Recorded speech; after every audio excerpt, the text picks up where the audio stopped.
G'day and welcome to Introduction to Metalworking. So if you choose metalworking, these are the sort of things that you could expect to do in class. Our main project is the windmill task. Okay, so it stands, let's have a look. See how tall it is.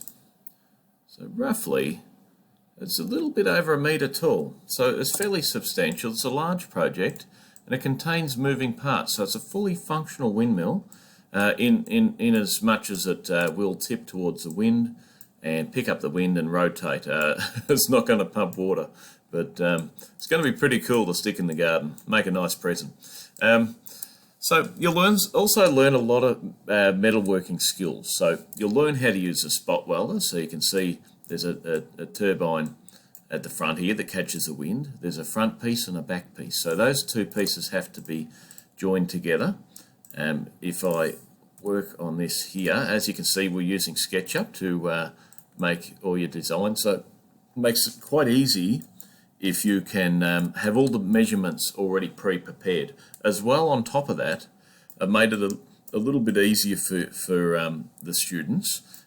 Whereas things like this, you think, how would I draw that out? That's a lot of work.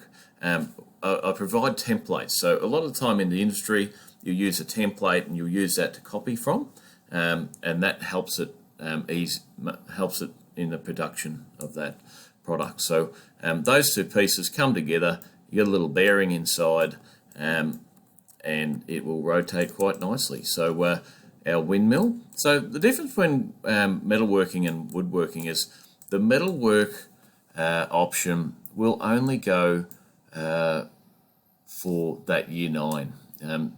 You can incorporate some metal aspects in year 10, but it's mainly woodworking focused.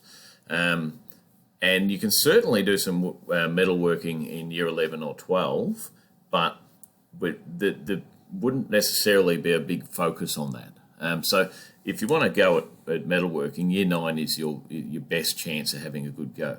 Now with metalworking, woodworking's very forgiving. Metalworking's a lot quicker to assemble. So for instance, you can get a spot welder, you can weld all the front on this piece here, and it would only take you a short amount of time. It would only take you 30 seconds or a minute to get that spot welded on. But if you're joining something in timber, it takes a lot longer. So, but the problem with metalworking is you have to be really careful in the first place.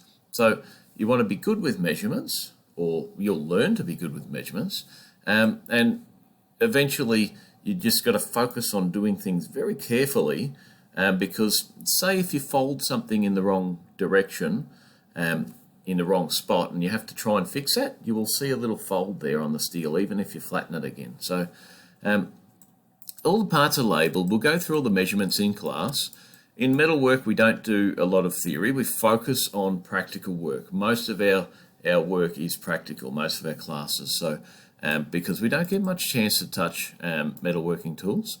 So windmill is our major project. Now, depending on time and classes and all that, we'll do a number of other smaller projects. A little jewellery box here, you can see it in its flat form, so sheet metal in its flat form with measurements and everything. You can follow that in class.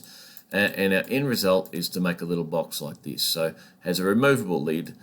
Some students can even, in the past, have polished it up so it's really shiny. So it looks like a silver box, although it's not made from silver, and can look quite nice. But again, our major project is the windmill. So I hope that's cleared some of this up.